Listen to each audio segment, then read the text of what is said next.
Right on time. Perfect. All right, so we have all of the Public Works Committee members in the meeting now. All right, so it's 6:30 also, so I will call this meeting to order. We do have a quorum since all 7 members of the committee are here. Our first item of business is minutes from November 9th. This is Susan. I would move approval. We have a motion to approve the minutes. Is there a second? This is Carrie. I'll second. We have a motion and a second. Is there any discussion? Hearing none, those in favor of approving the minutes signify by saying aye. Aye. Aye. Aye. Those opposed, nay. The ayes have it, and the November 9th meeting minutes are approved. Item 2 is Pleasant View Road Reconstruction Geotechnical Services. Sean, do you want to walk us through this, or is Gary Huth? I do not see that Gary has joined us, and I know he was, he had sent me a note that he was taking a sick day today, so he's probably not feeling quite up to it.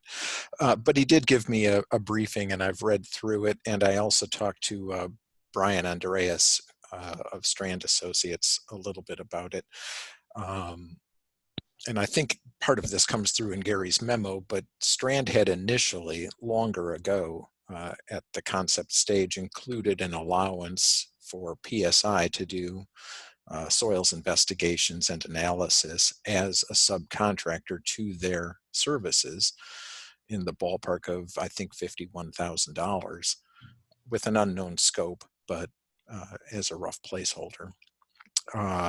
And more recently, now that the preliminary design is pretty much finished up, Strand and PSI were talking about it some more, and PSI said, oh, golly, that's going to be more like $110,000 for what you need. At which point Strand contacted ECS to get a proposal for this. And then later they found out, well, CGC has often worked in this area for the city and is very familiar with this area, and is under contract to do annual services with the city. So they reached out then also to CGC. All 3 of these companies, Brian tells me, have been in contact with WSDOT, so they understand not only what Strand had requested in terms of services, but also what WSDOT requires for their structural analysis and soil borings information to back that up. So they've each vetted their proposals. The scope of each of them is somewhat different. They drove that based on their own comfort level, Brian tells me. So there have been a lot of conversations in the background that I wasn't privy to, but when you look at these proposals, they have different numbers of borings and different vertical foot depths assumed. One didn't seem to include ponds, but the other 2 did. One included knocking over trees, but not dragging them out, and the other 2 didn't touch that at all. So they're a little bit apples and oranges, right? But they each in these conversations, is my understanding, will do what Strand requires and what WSDOT requires. So there's always the potential for some unknowns. There are still a fair number of assumptions built into each of these proposals, but that's putting everybody at least on an equal footing. None of them know what none of them know. So that's fair. So with that, having looked at them, I don't have any reason not to suggest CGC should do this. I think both Gary and Brian Andreas had a good comfort level that CGC understands this area really well because they've been out here a lot doing work. And I think part of this price difference is that they're leveraging their past knowledge of this area. That's the short version. Why, can I ask a question? Why was the decision made to contract with them directly rather than doing it through Strand? We often work with soils consultants separately. I don't mind if a consultant puts it into their price as a sub-consultant, but even a lot of the geotech firms around here are really used to working directly for us, and we just share our information with designers. In fact, often we'll just put it right into our annual master services agreement as a task order. This is of a magnitude that's beyond using that agreement, so we'll use our own agreement for this one, but pretty often that's how we do it procedurally. So then if this is approved, the city would pay this bill directly and then get credited the $51,000 or whatever the number was that was in the proposal. Right. Grant? Yep, that's exactly right. Okay. Committee members, any questions, comments? No, but this is Robert. I would make a motion to recommend CGC Inc. as the low bidder for this contract. I'll take a second on that. Is there a second to the motion? I'll second. This is Dan. Hi, Dan. We have a motion and a second. Any discussion? I just hate the term low bidder when it comes to engineering services. That's just a personal opinion. I mean, you don't go out and hire the cheapest guy to do your heart surgery. You do what you feel is the most qualified. And if he's the most qualified because he has a better price, so be it. But the use of the term low bidder just strikes me as wrong. As an engineer, I understand that. I also understand how this will be looked at finance committee. So I use that terminology purposefully, but I understand your concern and I apologize for raising your hackles. Yeah, and usually in minutes, we don't use that phraseology for professional services because there's no statutory requirement to hire the lowest responsive proposal. So for a bidder, there is. So we'll say the lowest qualified bidder, but for professional services, we judge things on value. Okay, well then, So I apologize for using the wording. I get where you're coming from. I totally get it. We keep an eye on that too, and we think this is the best value.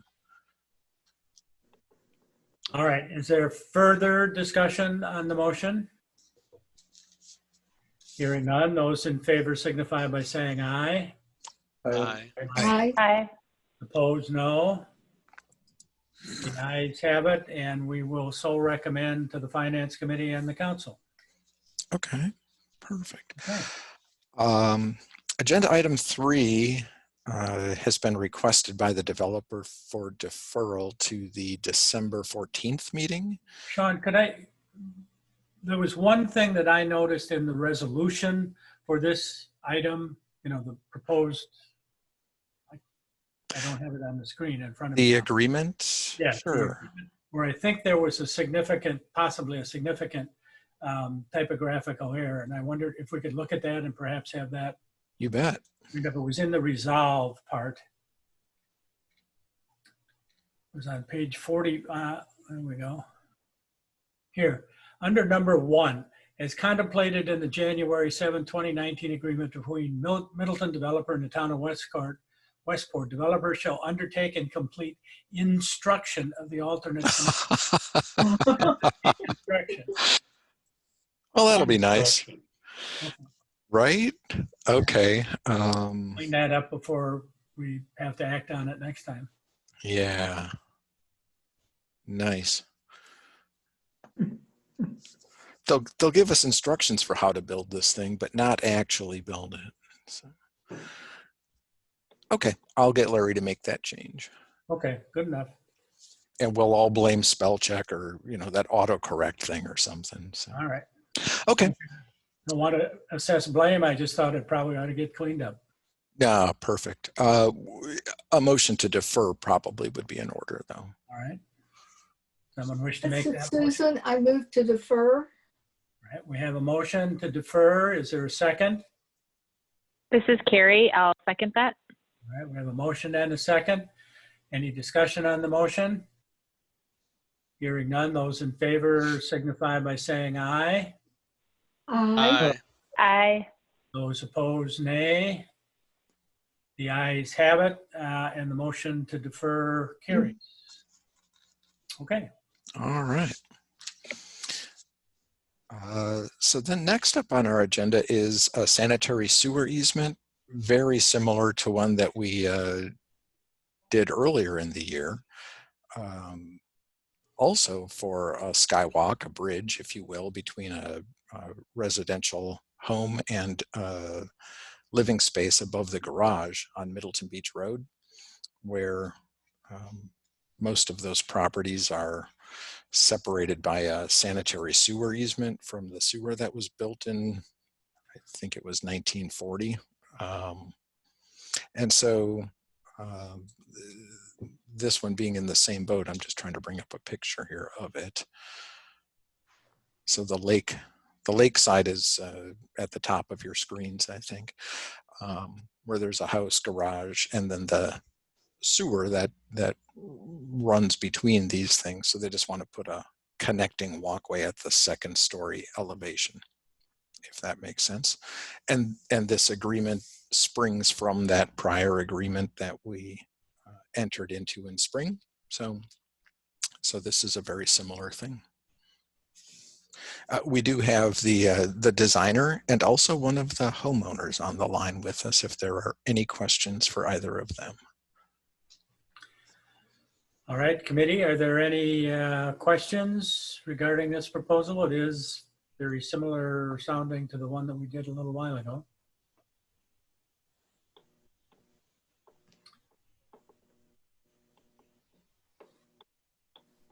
Anyone care to offer a motion? This is Robert. I would move that we recommend Resolution 2020-55 to the Common Council for approval. We have a motion. Is there a second?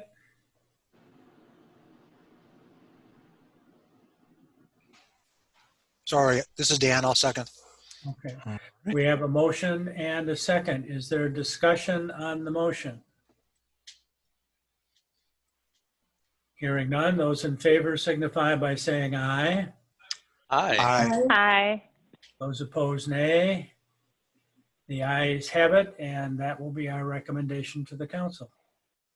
Okay, I'll get that on the council's agenda for the benefit of Michael Anderson and Michael Niebauer. I think that'll be December 1st on Tuesday. All right. Next up, we've got the sanitary sewer rate resolution that we have every year. Dave Sarbacher is on the line, our utility manager, to help walk through some of that for any questions. But for the most part, what we've been doing is looking at the MMSD fees as an estimate. So their letter is in the packet as well. And then our own capital programming and operating forecasting that we just recently updated from our sewer rate study, and bring that together and put it into our proposed rates with the overall intention of having multiple small increases instead of waiting multiple years for one big increase. Anything you wanted to add for preface, Dave? I don't think so. All right. Let me scroll down to the actual numbers here for you.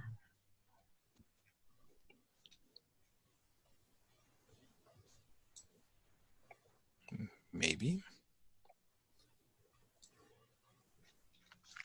Gosh, I feel like we were just here.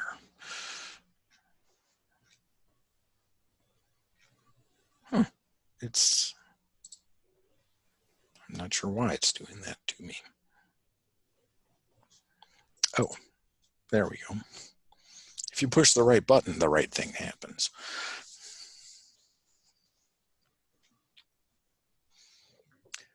So these crossed out ones are the current rates, and then this would become the future rate here. This is Robert. I have a question for Dave in that, obviously what's shown here in the ordinance doesn't map to the letter that came from Madison Metropolitan Sewerage District. But do you feel, in your experience, that these rate changes will cover the additional costs to us as the city of Middleton? Yeah, it'll cover the increases to their treatment charges.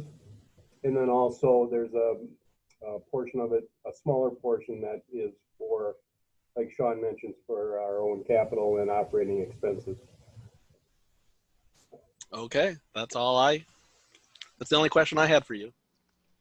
I have one question, David. In terms of this volume charge per 100 gallons, is that roughly consistent with what we've seen in other years? Because that seems to be a fair, at least in percentage terms, that's a pretty healthy increase. Yeah, Madison Met is typically around 10% every year, and that's it was 11% this year. And then there's a little bit more, and the volume charges and the quarterly charges, change a little bit differently as far as the calculation to the need, or for the treatment costs. So that's where it's a portion of each for those two different per gallon, and then also the fixed quarterly charges. And the residential lines, typical residential lines would be the 3/4 inch lines? 5/8 and 3/4 inch meter size. Meter size, I'm sorry. Yeah. Yep. Okay. And there's a breakdown also. I don't know if Sean can get to it, but just the average residential, it's an 11% increase, including both the fixed charge and the quarterly charge. Did you have that in the ordinance, Dave? No, I didn't. It's in that spreadsheet. Oh boy, yeah. I can bring up that spreadsheet. I tell you, it gets convoluted in a hurry. And that was the one that Baker Tilly set up for us just last year. So yeah. But it's similar to the one we've been using for several years. Sure. Did anyone want me to bring up that spreadsheet? It's involved. There's a fair amount that goes into it, but if you want to look at it, I'll happily bring it up. Anyone want to see it? All right, committee, any questions, comments?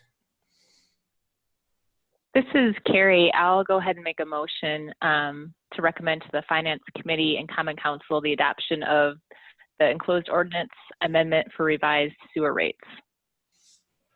All right, we have a motion. Is there a second to the motion? John, I'll second. All right, we have a motion and a second. Any discussion on the motion?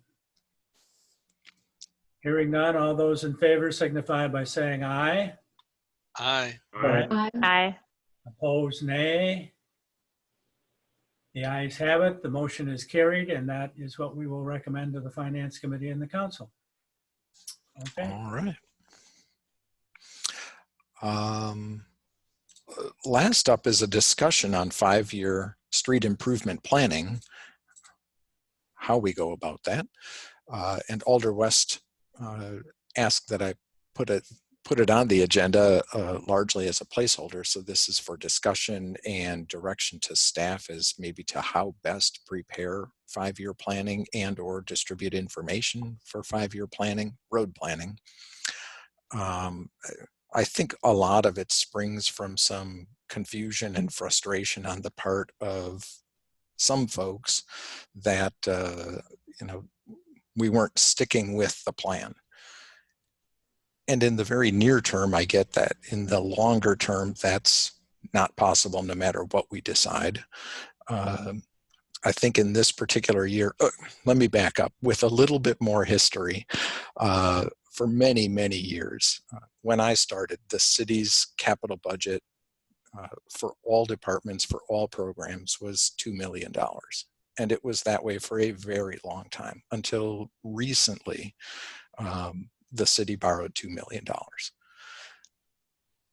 Pretty recently, in the past several years, the city began earmarking a target of $2 million just for road projects, with additional capital borrowing for other projects that all used to essentially compete, for lack of a good word, for that same $2 million allocation. So now that we have an identified target level that's been relatively stable, staff has had an easier time trying to do meaningful planning. A little bit, we're still looking backwards, saying, let's try to keep some of these same priorities in our project as we grow out of what was pure guesswork into something that's based on better estimating. But part of the estimating still has been in flux, partly because of materials, partly because of labor, and partly because we're still a little bit getting our legs under us in how to estimate these things. Every reconstruction project's different, and until we get into the design, we're using rules of thumb and metrics that we've developed internally, but they're subject to change as design progresses. So as we get to the 1 year lookout, not the 5 year stuff, but just the 1 year, in this particular budget, we pulled a road project forward and thought, let's try to get that in 2021. And it looked good for us on paper until we got to the budget submittal time last, I want to say August. And then it looked like, well, we're not at $2 million, we're at $2.12 million, and something's got to give. So trying to respect that the council set a target for us, we were also trying to respect that the council set a limit for us. And so we proposed taking one of the smaller isolatable road projects that we had pulled forward and pushing it back to where it had been.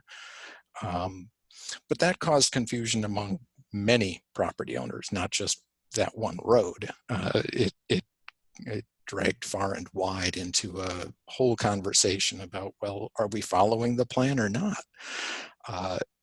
And I think that's a complicated answer, because yeah, we're following the plan, but it's also a plan and not a statement set in stone and not an immovable commitment. It's a plan. Like all planning documents, as we get more information, they have to change. So there are two ways to do that. Either stay within the $2 million target allocation, or say, well, whatever line we drew on a map is what we're committed to funding, whatever it costs. And I don't know that the council could reasonably try to do the latter. So maybe there's some leeway in the former, but to some degree, we're always going to have to explain to people that whatever year we program their road is subject to change. And I don't know any good way around that. It seems to me that this document has a lot of use internally where it's being used. Could I get some understanding of why there is frustration? You don't need to tell me who, but what issues does that present for the viewer of this document when this changes? I think most of it really stems from not wanting to be passed over or pushed aside or be considered, somehow a low priority compared to something else that's also in the budget. So it's not like they committed to having some other neighboring construction work done or something, and then the road didn't come through, or that's really, really rare where someone says, gosh, I just rebuilt my driveway and now you're going to come and replace the curb. And we do even have an allowance in our assessments for that kind of thing, where if somebody built stuff within 2 years, we're not going to assess them for it again. If bad timing is bad timing, that's just how it works. But that's really, really rare. I think most of it is people just want a sense that, gosh, when we plan something for 2022, it's actually going to get done in 2022, no matter what. Don, could I make a comment? Yeah, that's what we're here for. Okay, since I asked for this, some of the misunderstanding came because the people that I heard from, I don't think I heard directly from anyone that lived on Marigold Court, but I heard from citizens living in multiple different places around the city. They were concerned that the entire plan had been abolished. And I think we have to make it clear that this is a 5-year plan, that finance and council will decide which of those projects get funded, but we're recommending we fund them in this order. Something like that, but clearly make it clear that this is, as you say, a plan, that it's not set in stone, that this will be done this year. Well, and that's the thing, even the priority order depends a The little bit priority on order, the I know, scope. is going to change some, and maybe some Yeah. sort of statement indicating this is a general priority order. So if Yeah. we change the priority order, it's for these reasons. So cost of the project that we learn about as it gets closer to time to do it. But I could also see that if we've got major water breaks on something that's 2 years up on the list, we might have to move that street up for total reconstruction. Yeah. So For that reason. Right. yeah, And I'd I like to think we need comment to a little make bit. it clear in the document so citizens don't get misled, Okay. that there is going to be some potential changes. I think it's important that we convey this tool for what it is and what it's not. And that might be where the problem is. But Yeah, to have a 5-year plan where you're looking out into the future, not knowing all the answers and all the things that could happen, it's a tool that we need to get a sense of where you're at. You know the 5-year plan is not going to be right. Things change on a 6-month basis, but it might uncover something that the city needs to know about and needs to do a longer term plan for. I have done 5-year plans for the companies I've worked for, and they are never they're never a plan of work. They're always kind of a what if, here's what it might look like, and then we take from that the value that it brings, which is it might point things out to us. It might show there's something coming over the hill. There's going to be a lot of road work in a certain year or something like that. It gives you a little bit of insight, and that's what it's for. right. Yeah, I agree with How that, are- Dan, completely. It's just we need to get that concept to our citizens. Yeah. Okay. Mhm. I think that's right. I think that's true. It's the way we represent this. It's not the tool is the tool for the use Yeah. of the city, but we need to convey what it means. That's correct. That's what Okay. I'm trying to say. Yeah, that makes sense to me too. How do people currently access this document? I think largely either through a request, which is still relatively popular, or through our website. If they find it, they can just, it's a PDF, they can just download it. More often than not, they just ask. Yeah. I I think a disclaimer would help. Well, and the nice thing is when we're engaged in that one-on-one conversation as staff, we always say, this is the current approved plan. This is subject to change. Sean, this can gives some us of a that- sense for what we want to do and in what order we want to do it, but not Can necessarily some which of that year. language go to council and finance? So that when Which people see it at that stage, language? that it's still a plan and that finance is looking, they're the ones that basically make the decision on the finances. And if we don't have the money or they're reluctant to borrow that little extra bit, things have to be changed. So we need to make it clear that what we're sending to council is still a plan. And finance and council. Yeah, I had two initial thoughts on ways we could change what we're already doing.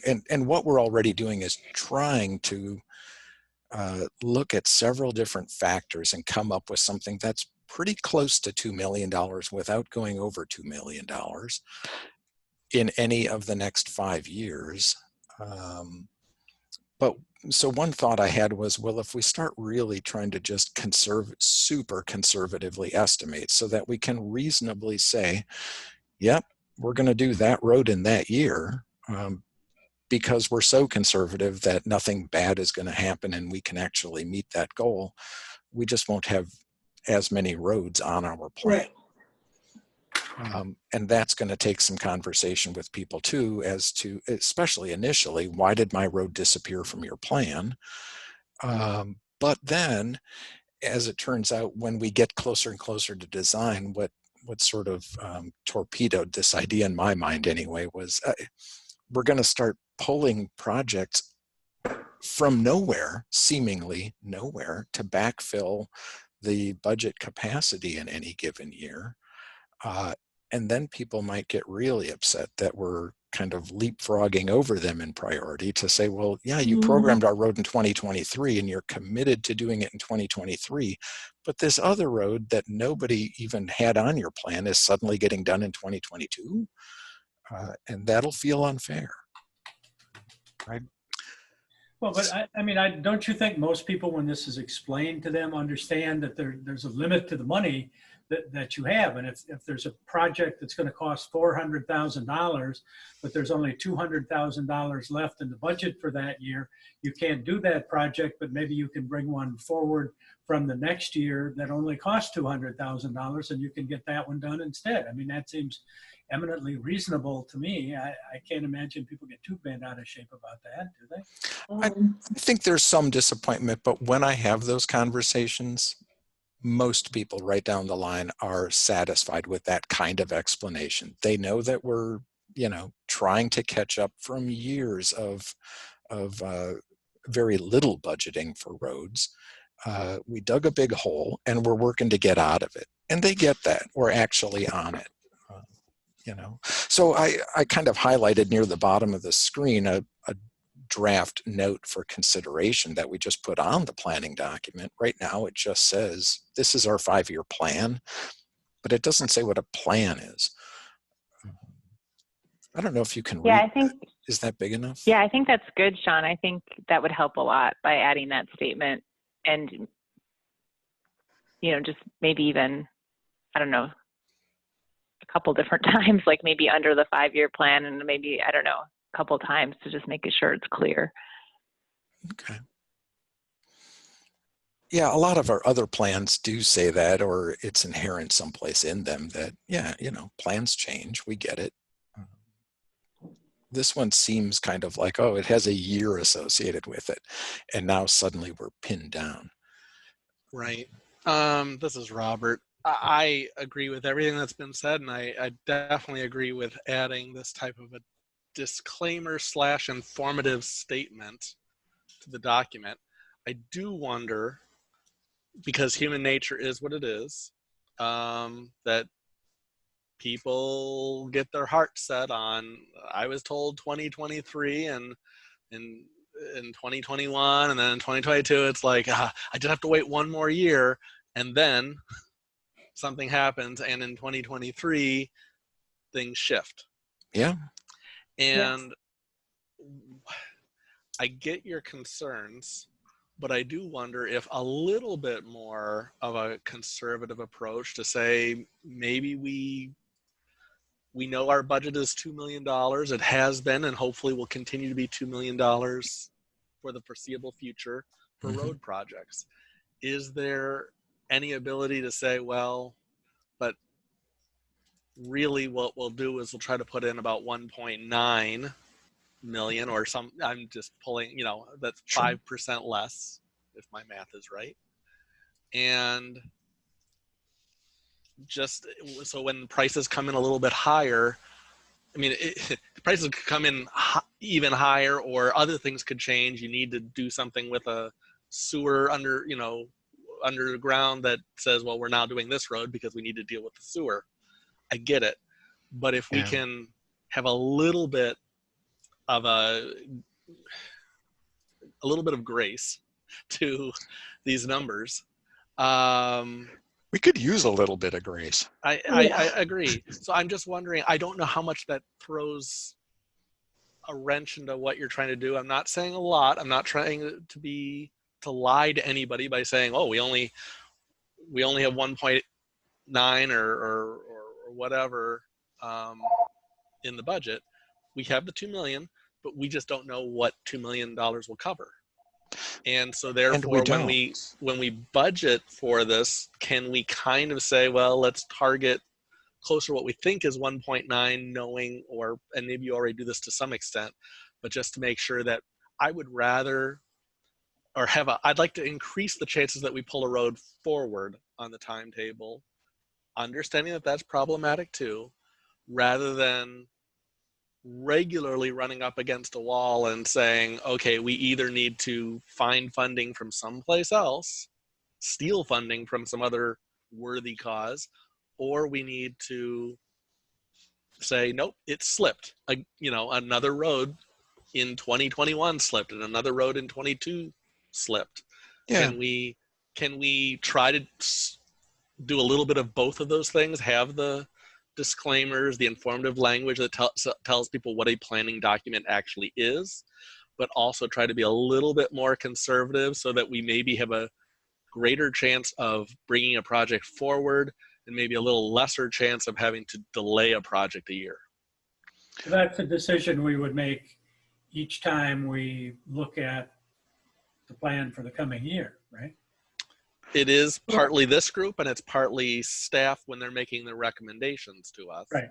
And that's, the council I'm when they asking get the to that. question here is that I know there are unintended consequences of that action, but as best we can gauge things, is that maybe a possibility?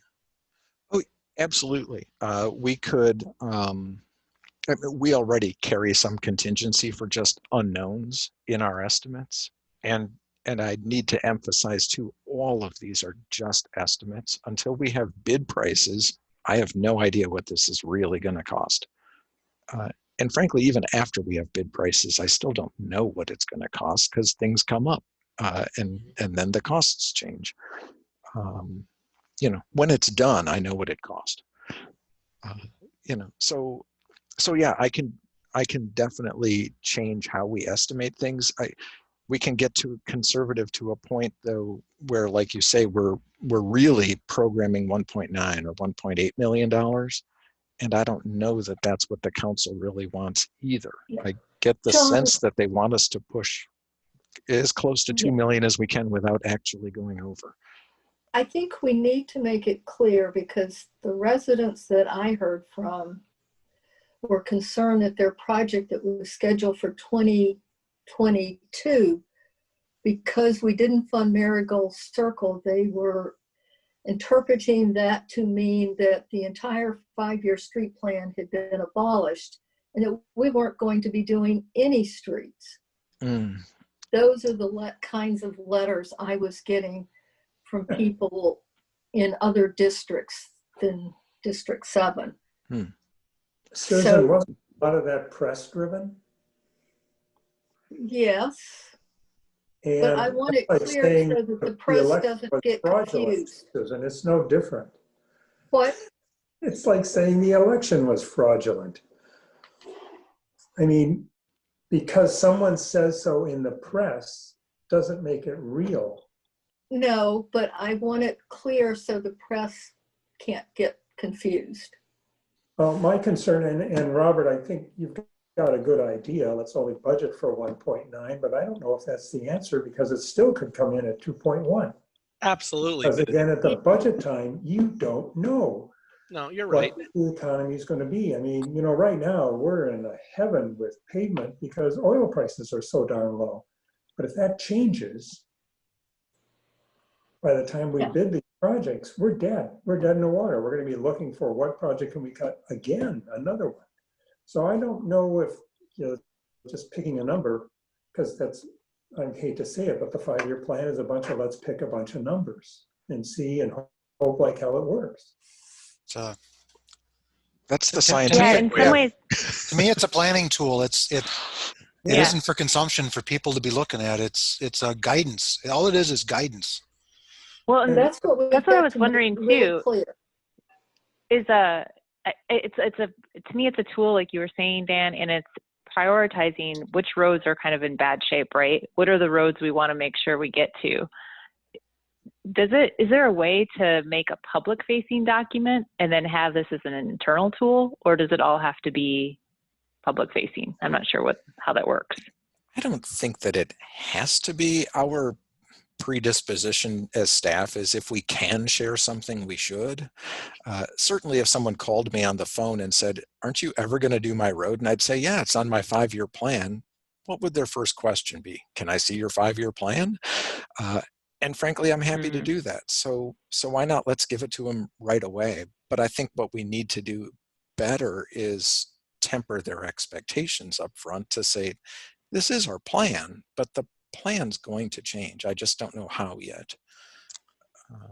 Well, I think this language that's proposed here is the right way to go about it, and I would just ask if there is, as I know the unintended consequences of any action can be bad, but I do think, yes, we're at historic lows on the price of oil, and I think that's just one more reason to maybe have a little bit of a conservative bent when we are quoting things, because next year could be different, or the year after that could be different. And I think it helps us if we set the expectation just a little bit lower, not a lot lower, because I want to be accurate, but a little bit lower expectation, because people really do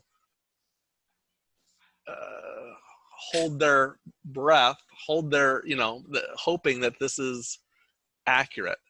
And I think we need to put in good wording that, tempers that. But I think there's something else we could do as well to just maybe back off a tiny bit on how much we think we can do every year. Because I do still think it's better to have an accurate document, but when you can't be accurate, sometimes it's better to give people a gift rather than take something away that they thought they were going to get. Exactly. Those conversations are much easier for me. I've never had somebody complain and say, hey, you said 2023, now it's 2022.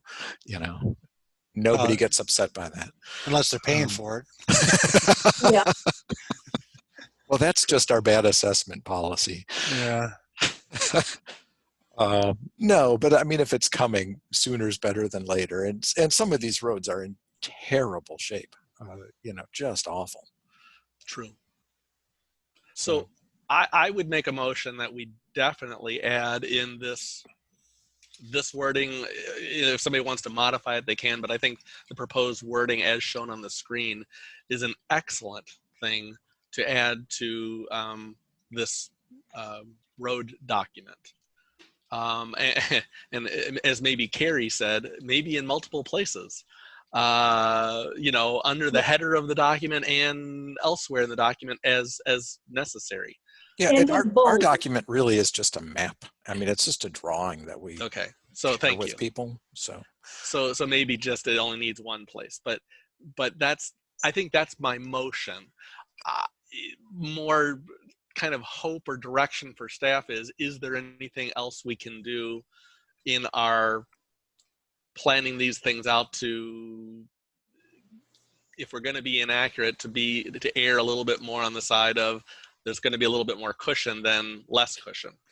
I don't have any that's heartburn. more of a want.